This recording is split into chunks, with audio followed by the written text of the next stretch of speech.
Wag po tayo magpapogi sa media, sir. Ilan po masasabi ko rito. Huwag niyo po sana akong gawing instrumento dito para magpapogi kayo sa media. Sabi sila na papogi ako. Una, pogi naman na ako noon pa. Hindi natin magagawa.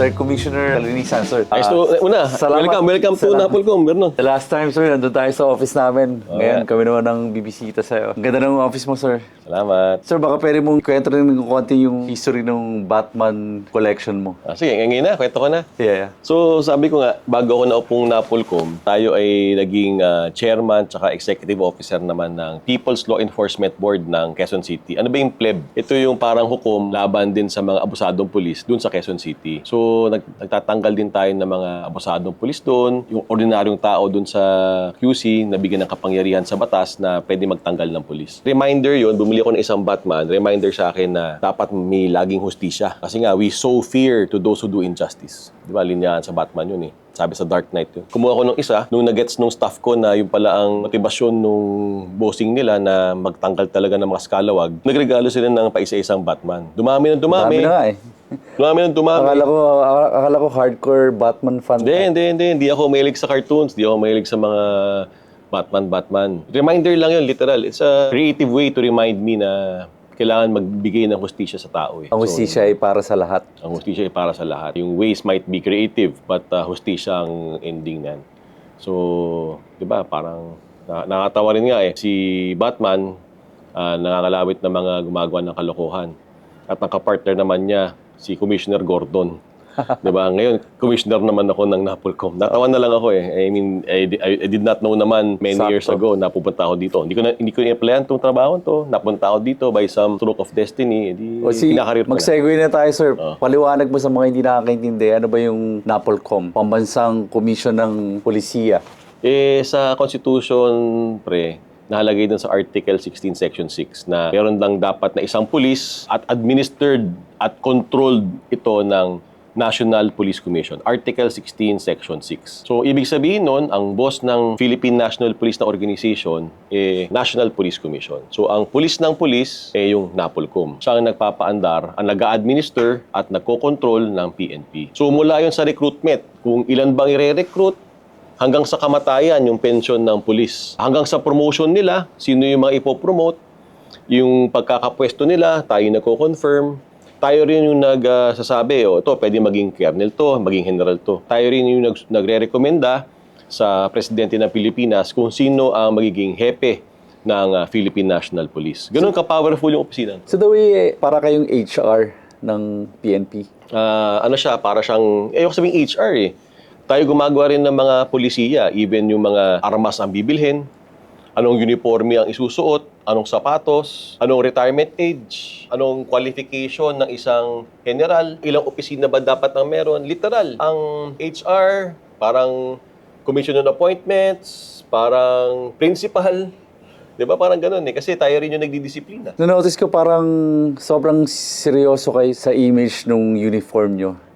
Kasi I mentioned this because mga late 2024. Kasi wala pa ako sa Napolcom noon eh. May kwento lang ako ng sige, ganitong nangyari. Umattend kami ng isang Christmas party ng isang car company. Tapos ang tema nung nila, parang costume party. In-invite nila kami to wear any interesting character. Yung presidente ng car company, dumating as Cardo Dalisay, police. It was a private party. Tapos hindi nila pinagtawanan yung police. In fact, sobrang elegante nung dating ng presidente ng isang car company. So, andun siya parang Cardo Dalisay. Kaya lang, nung pinost namin yung photo sa Facebook, may mga readers, alam mo na lang, konting lang, gagawa ng sabi nila parang binabasos daw yung image ng police. Alam mo nangyari? Pinatawag ng PNP yung presidente. Pinagpaliwanag siya. So, ganun ba talaga yun, sir? Talagang bawal ba yung... You cannot do that. You know why? Kasi yung uniforme sa kahit na anong bansa, okay, yun ang simbolo ng authority. Okay. Sa kahit na anong bansa. So, especially in the Philippines. So, isipin mo kung yung uniforme ng police o uniforme ng isang law enforcement agency, ginagawa na lang costume. Nawawala yung respeto dun sa uniforme. yung sinisimbolize noon. Kaya rin nga, bilang tayo rin naglabas ng standards, ng kasulatan at kalatas dun sa ano ang uniforme ng Philippine National Police. Kaya pag minakita tayo ng babastos ng uniforme ng Philippine National Police, di rin tayo pumapayag. In fact, 2 beses na natin nag-call out. Isang ginawang sleeveless yung uniforme ng police, ginawa rin niyang costume nung Halloween party, hindi pwede yun. Pangalawa, Kahit private, kahit private. Kasi hindi pwede talaga eh. That's a uniform. Bawal magpakilalang pulis ang hindi pulis. Bawal magsuot ng uniforme ang hindi naman kasapi. Batas to Hindi to polisiya. This is the law. Bawal magsuot ng uniforme kapag hindi ka kasama sa grupong yun. At nasa revised penal code yun. May kulong yun. Kaya nga rin recently, itong nagsuot din ng uniforme na vlogger. Peke naman pangalan, peke lahat. Suot ng uniforme na, kinall out din natin yun. At pinailan din ng CIDG ng kaso itong tao. Yun ang naiintindihan ng mga fans niya. Sabi kasi parang pinakialaman yung kaso ng isang civilian, dapat hindi kayo nakikialam doon dahil pang pulis lang kayo. But actually, may kinalaman kayo kasi kami naglalabas ng standards ng anong klaseng uniform na susuot. Kung tayo ay nagagalit sa mga tiwaling pulis, importante ang moral at welfare ng ordinaryong policeman. Kung yung mismong simbolo nila ay binabastos ng isang civilian, we have to call it out. We have to file the appropriate charges. At siguro, Vernon, ako na kung nare-recall mo yung nabanggit ko sa yung kwento, parehong magulang ko, dating pulis yan. Nanay ko, Colonel Elena R. Kalinisan, dating health service. Ang tatay ko, si General Roberto L. Kalinisan, dating kasapi ng PACC. Nagsilbi sila pareho na matiwasay, honest, di sila korap. Galing ako sa pamilya ng pulis. Naintindihan ko yung kultura ng pulis. Marami na ring namatay na suot yung uniforming yan. So kung gagawin nyo lang costume, it offends the sensibilities of our policemen. Be it old policemen who have retired, current policemen, tsaka yung mga nangangarap maging pulis, pang costume lang pala. Hindi it's a symbol of authority in the country. so okay din sa inyo, sir, na kino-call out naman namin yung mga naka-uniform na police pero hindi sumusunod sa Tama lang. traffic rules. Tama lang. Ibatas yun O kung ang Mga pulis, walang plaka. Tama yun. Tama yun. Kung ang pulis ay nag-violate din ng batas, dapat din silang i-call out. Kasi ang batas para sa lahat Minsan, ka-text ko si TO Chief Marcos Lacanilao. Pinakita niya sa akin na merong 2 pulis na walang helmet na plakahan nila. Go ahead. And they have issued show cause orders against those 2 policemen. Wala pang 5 araw yata yan. Bagong-bago yun Anong penalty doon sa ganun, sir? Those are traffic violations. Bahala na si... Hindi kayo makikialam doon, Bahala siya. That's their territory. That's the LTO's turf. Sir, dahil nabanggit mo yan, napansin ko ang daming pinapadala sa amin ng litrato ng mga readers, video. Ang daming mga pulis na nagmamotor na walang plaka. Bakit kaya? Bakit? Hindi ko alam. Totoo lang. Hindi ko rin mag-gets siya. Naging kultura na yata ng ibang mga kasama natin yan. Dapat po, tayong mga kasama ng kapulisan, tayo po ang dapat na unang sumusunod sa mga batas at alituntunin ng gobyerno. Even yung sa paggamit ng plaka. So, tama po kayo. Dapat po ang kapulisan ay gumagamit po ng tamang plaka. Tingin ko yan ang dahilan, sir, kung bakit marami tayong mga motorista na hindi rin sumusunod. Kasi siguro sinasabi nila, yung mga nag-implement ng batas, hindi rin sila sumusunod. Kaya nga tama na dapat tayo maging ehemplo. Hindi pwedeng namimili tayo ng i-implement na batas. So, yung kitang-kita ng tao, napag-uusapan natin yung nagiging public yung ibang mga bagay, kitang-kita very public minsan, hindi sumusunod tayo sa ibang alituntunin ng trapiko. Syempre, kagayahin ng tao yan kasi pwede pala dito di ako na rin. Kaya we have to call out any and all forms of abuse, lalong-lalo na yung mga very viral.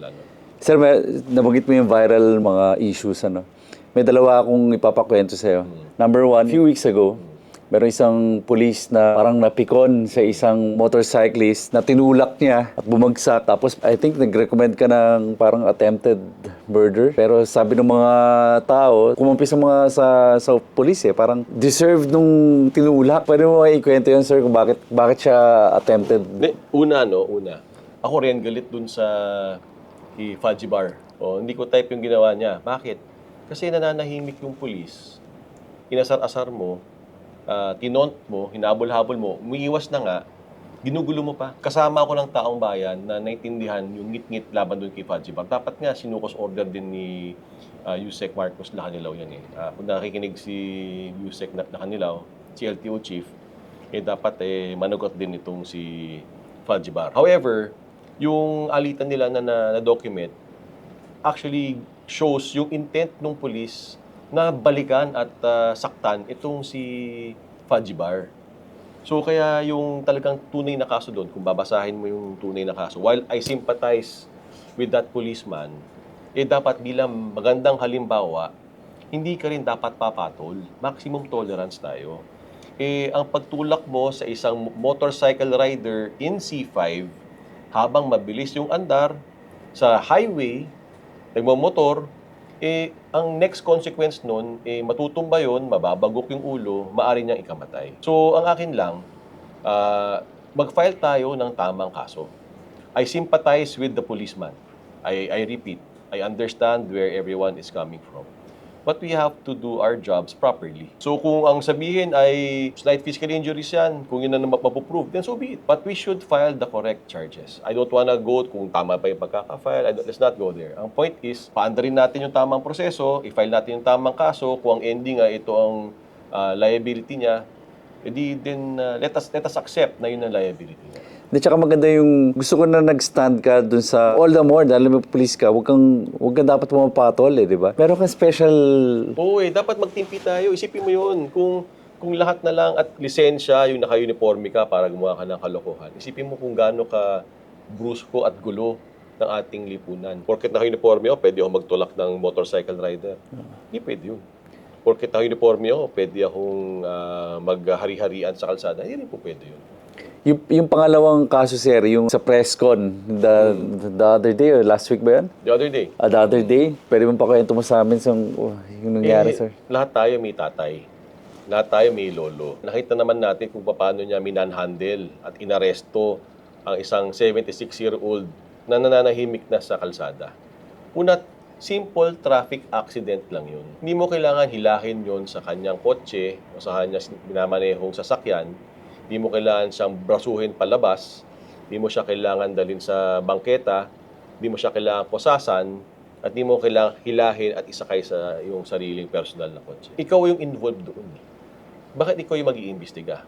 The proper thing to do is to call for police investigators sa area kasi you are part of the incident. So hindi pwedeng ikaw yung mag-iimbestiga. Pangalawa, reasonable force. May that yun.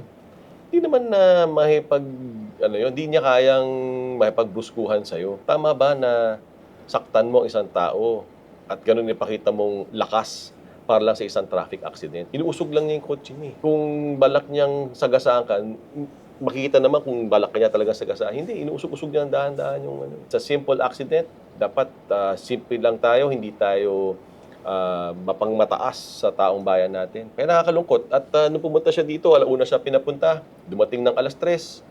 Nandito yung provincial director niya, yung company commander niya, yung pinaka-boss niya. At sa harapan ng commissioner ng National Police Commission. Di mo naman yung asta. Kung kaya niyang sumagot-sagot ng ganun sa 3 senior officers niya at nasa loob siya ng Napolcom, paano pa yan pag ordinaryong tao at walang camera? Nakakatakot. At sabi ko nga, I am aware that there are 5 cases that he already has. Ang lakas ng loob niyang isa-isahin yung mga kaso. Di umanong nakabanggaan niya. Naglista siya, nagpakita siya ng kung ano-anong papel. Ang tanong ko sa kanya, do you want to go that route? I remember that Kasi I didn't want to bring these up. But he was asking for it. So, apparently, nag-awol na pala siya dati, 79 days. Meron na siyang simple neglect of duty, failure to report to his superior. Na-awol din siya ng 54 days. Na-suspend na siya. Meron siyang kasong dishonesty dahil binura niya yung blotter. Na-demote na siya.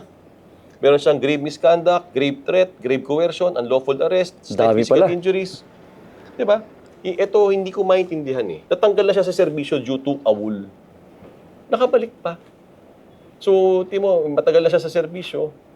Corporal pa lang din siya. Second lowest mammal in the Philippine National Police. I've been wondering paano siya naka-escape through the crack. Yun, apparently ngayon, we saw what really happened.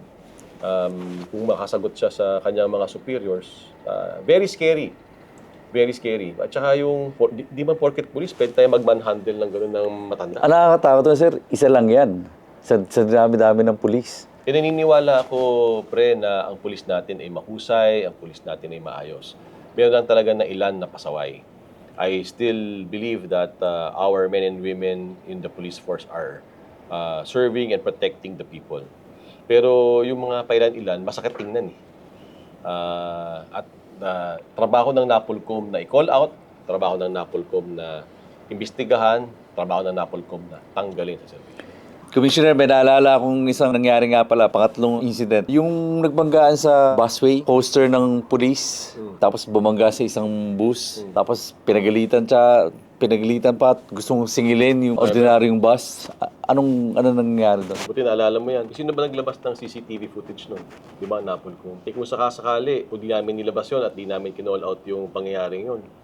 Yung ordinaryong bus driver, siya pa yung nagbayad ng damages dun sa poster. Diba, di kawawa naman yung bus driver. So, we really need to call out itong mga any and all forms of abuses ng ating rogue cops. I know maraming mabubuting pulis, pero itong mga pailan-ilan na to, ito yung nakakasira ng imahe. So, nilabas natin yung CCTV footage nun. Kung hindi pa natin nilabas yun, walang planong mag-sorry pa tong abusadong pulis na nag-drive ng poster. Marami pang palusot. With that, klaro naman na siguro yung video, binigyan natin ng hustisya itong ordinaryong bus driver. And these are viral matters. We're just trying to give a solution, show to the Filipino people na itong mga pampublikong diskurso na nangyari sa harapan nating lahat, ina-actionan ng isang opisina ng gobyerno. Kailangan tayo... Nabanggit mo sir yung viral. Sabi ng mga tao, baka kaya ina-actionan nyo lang dahil nagba-viral. Paano yung mga hindi na nakukuha ng video? Kaya nakita nyo kanina. Yung mga kaso dito, wala kaming backlog. Kung mag-file kayo dito, asikasuhin namin in 60 days. Kaya lalong-lalo na kailangan isolve ang mga viral videos. Kasi alam ng buong Pilipinas, tapos wala tayong aksyon. Paano maniniwala ang tao, ang ordinaryong tao, sa gobyerno?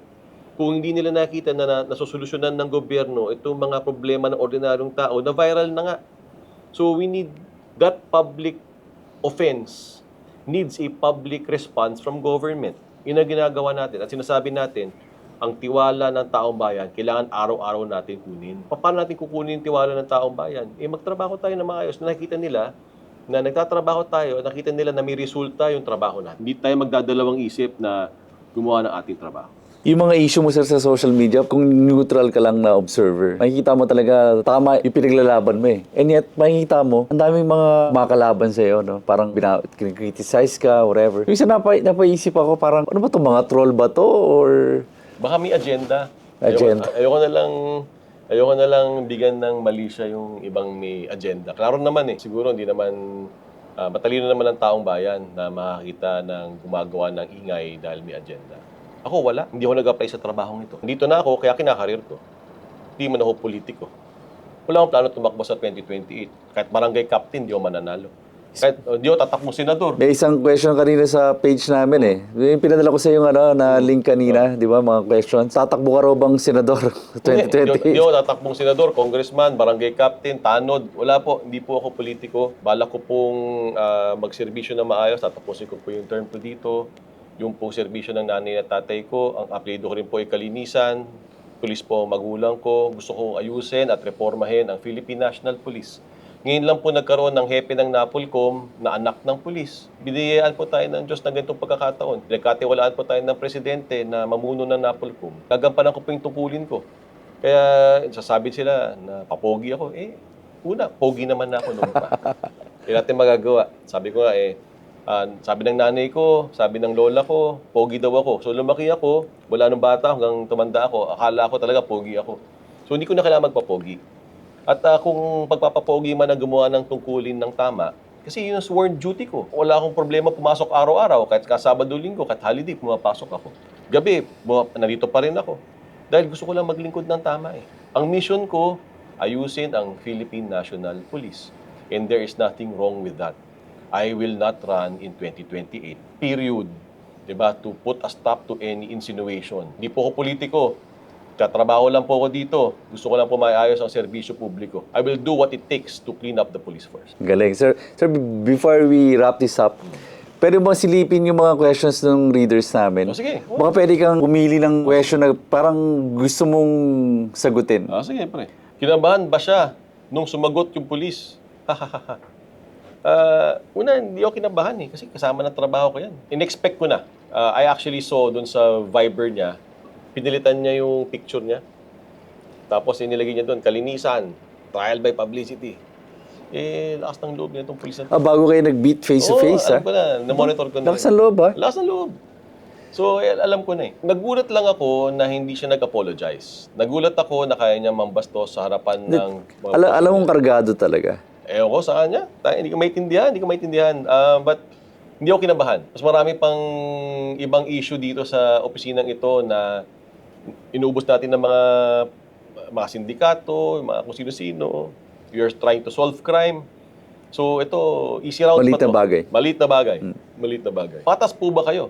Oo naman, sabi ni RJ. Yung pong decision po sa NAPOLCOM, it is decided by a body. Commission nga 6 ho kami. Pero yung pong isa ho doon sa 6, siya po yung vice chairperson and executive officer. Tayo po ang tagapamuno, tagapagpatupad ng National Police Commission. Tayo po ang nag-uutos. Tayo po nagpapaandar ng opisina. Tayo po nagsasabi, ito yung motto proprio. Tayo po ang gumagawa noon. Yung isa po sa 6, yung po ang trabaho. Trabaho ko po yun. So, bukod po sa commissioner, ako po rin yung in-appoint ng presidente ng Viseo. So, I will do my job well.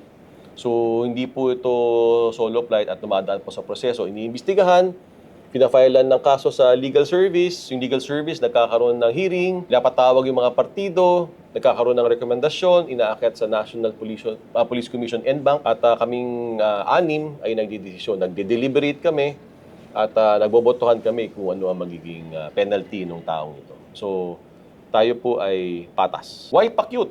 Sabi ni Yabs Esperat. Hindi po ako pa-cute. Cute na po ako. Ito talaga.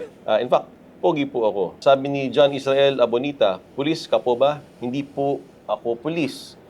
Yung pong magulang ko, parehong pulis. Ang esensya po ng NAPOLCOM, ito po yung civilian authority over the uniform service. Sa Constitution po, pinangangalagaan po na dapat civilian ang may hawak ng uniform service. Kahit po sa AFP, ganoon din po yun. Kaya dumadaan sila sa Commission on Appointments. Kaya ang boss din nila si Gilbert Chodoro, na Defense Secretary. Kaya ang boss ng lahat ng AFP, si President Marcos, isang civilian. Kasi the uniform service is under a civilian who is the President. So yun po ang konsepto din sa pulis. Ang boss po ng PNP ay civilian. Yun po yun.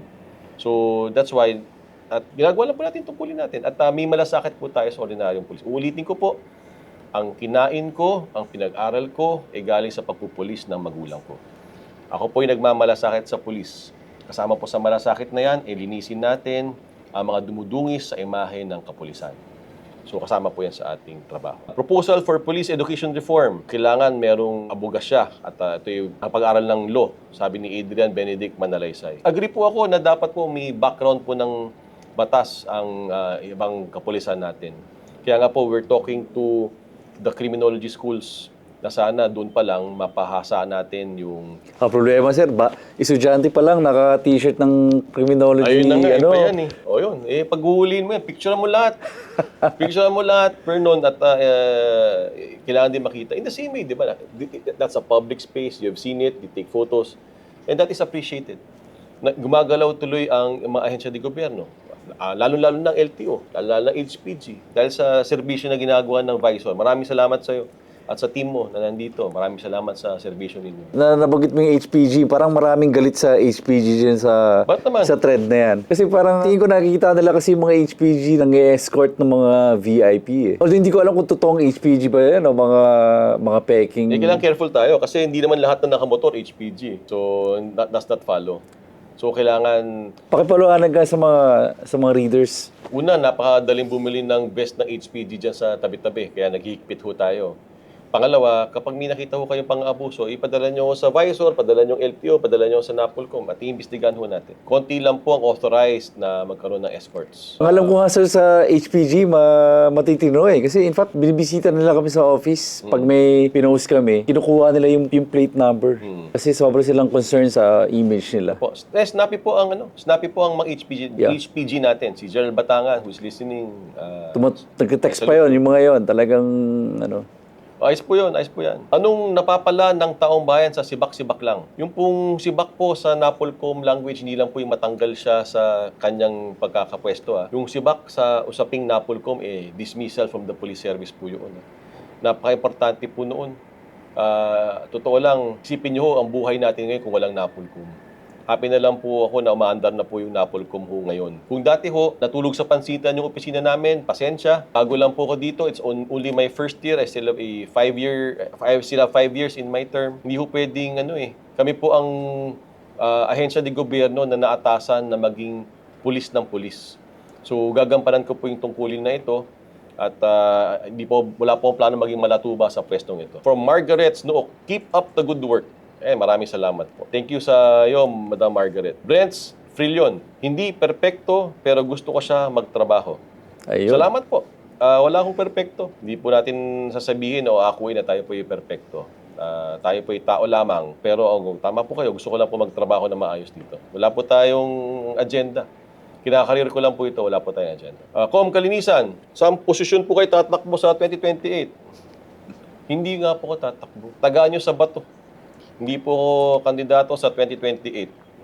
Kahit po barangay captain, hindi ko po tatakbuhan. Talong hindi po tatakbong senador. Wala po akong plano. Kailan nyo po may kakabit ng internet namin? Wala po akong kinalaman sa internet ninyo. Ano pa ba to? Yun ang mga troll eh. Okay lang po. Ganito talaga eh.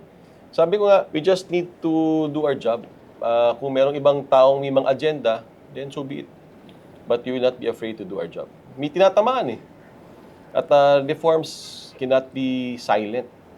We have to do sweeping, sure, deliberate reform. At yung mga lumalabas naman na binibilad natin, Vernon, ito yung mga viral videos eh. Ang kailangan ng tao maintindihan na umaksyon ng gobyerno dun sa mga very public, very viral incidents na napapanood natin. Isipin mo, kunwari, ikaw ay ordinaryong tao, nakita mong may nangyaring ganun, tapos walang aksyon ng gobyerno. Ang tatanungin nyo, anong ginagawa ng gobyerno? Ngayon naman na may ginagawa yung gobyerno, pag-iisipan nyo pa na politiko. Hindi po ako politiko. Ginagawa ko lang po ang trabaho. Ayun po ang masasabi ko, Boss Vernon. Thank you, sir. Natutuwa ako, sinama ko yung mga college interns namin. At least makita nila na dyan ang NAPOLCOM ngayon na think straight sa police force. Hirap kasi minsan, gaya niya, kwento ko na lang din to. Yung 25-year backlog. Yung NAPOLCOM, nung dinatan ko siya last year, nung ako'y naging hepe noong April 2025, 25-year backlog ang kaso sa NAPOLCOM. Kaso ng mga pulis. Kaso ng mga pulis, 25 years yung backlog. 4,000 kaso, yung isang kaso, pwedeng 5 respondent, 12, 18. Hindi siya one kaso, one tao. Maraming tao sa isang kaso. Ang sabi natin, uubusin natin siya by December 2025. Ubus na po, zero backlog na po ang NAPOLCOM. Wala na po kaming mga pending na kaso. Yung po mga kaso namin ngayon, yung mga current na kaso. At inuubos po natin siya, pinatapos natin siya within 60 days upon na-file nyo yung kaso. We are serious about our job. Ilang beses na po kami napuyat, ilang Sabado at Linggo na po inasok namin, marami na pong abogadong napagalitan dito. Marami na po kaming sakripisyo. Pero tuloy-tuloy lang po kami dahil ito po ang aming sworn duty sa taong bayan. Anong pwedeng ilapit sa inyo ng tao ngayon, taong bayan? Anong specifically ang... Pwedeng ilapit? Una, kapag meron kayong suggestion paano ma-improve ang kapulisan, yung concrete suggestion, feel free to send us an email or make a comment sa aming Facebook or aming social media page. Yung pangalawa, kapag meron kayong concern sa insidente at gusto nyo isumbong isang abusadong pulis, pwede kayong pumunta dito. Bukas po ang aming tanggapan. Isipin nyo, kung noon, hindi nyo alam kung saan kayo magre-reklamo laban sa pulis. Ngayon, meron ng gumaganang ahensya ng gobyerno. Pwede kayo pumunta dito. So, kakampi nyo po ang taong... Ako po, bago po ako naging NAPOLCOM, ordinaryong tao lang po ako. I did not treat myself as a VIP. I'm still the same guy. So, I'm an ordinary guy who understands the problem of the ordinary Filipino. Ngayon na nandito na ako, binibigyan ko ng boses at pagkakataon ng ordinaryong tao ang magtatako, ang tindera sa palengke, ang sino mang ordinaryong tao na gustong lumapit dito at magsumbong, meron kayong mapupuntahan. Kaya welcome po kayo lahat dito. Salamat, sir. Ang ganda nung pinag-usapan natin. Salamat.